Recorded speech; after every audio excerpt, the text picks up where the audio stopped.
right, welcome back. Thank you so much for staying with us. You're watching Morning Cafe, and away from politics, let's shift gears now to matters health. Today being a Thursday, we shift our focus to reproductive health, and specifically we focus on childlessness, that is infertility in men. This is a topic that, you know, when we talk about infertility in men, it's often spoken in very, very harsh tones.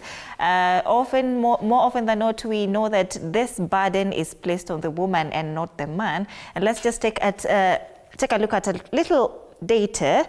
And worldwide, around 17.5% of adults experience infertility, the equivalent of 1 in 6 people, that is according to the WHO.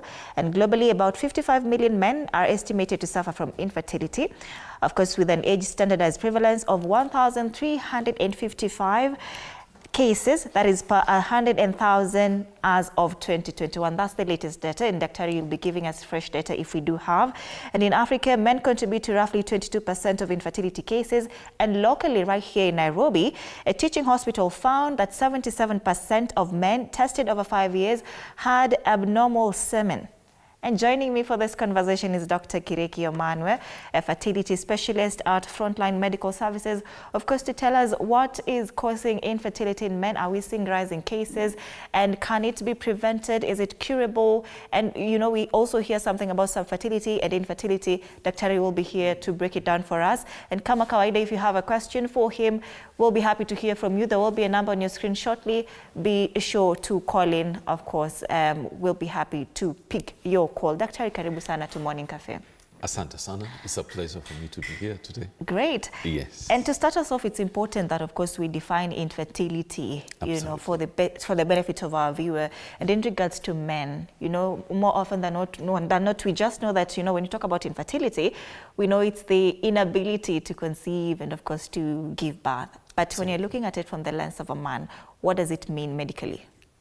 Thank you. This is a very important topic, and just as you said in your introduction, it affects very many people. So according to WHO, World Health Organization, when we talk about infertility, we talk about 2 types of infertility. The first type is what we call primary infertility.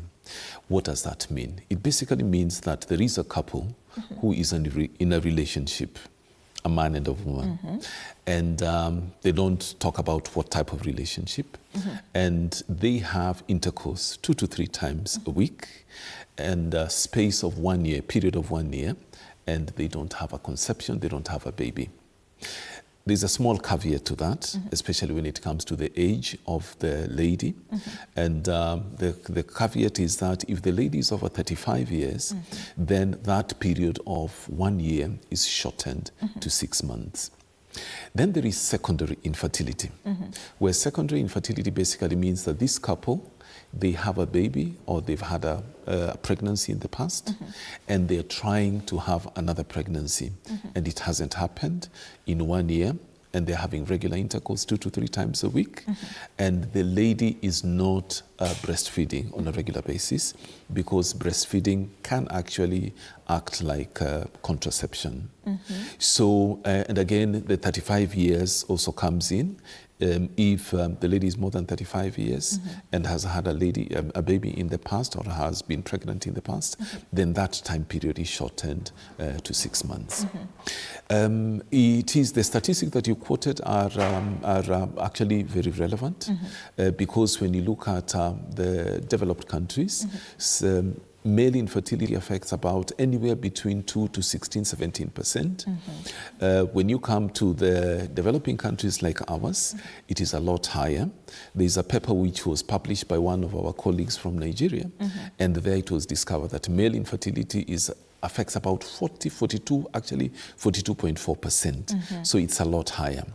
In Kenya, because male infertility is not something which is reported, just like, let's say, AIDS, for example, or you know, an infectious disease. So we may not have accurate data per se, unlike other developed countries where they have huge amounts of data practically on everything relating to health. Yes. And when you talk about secondary infertility, it's quite interesting. And I know somebody may wonder if at all they were able to give birth at a particular point.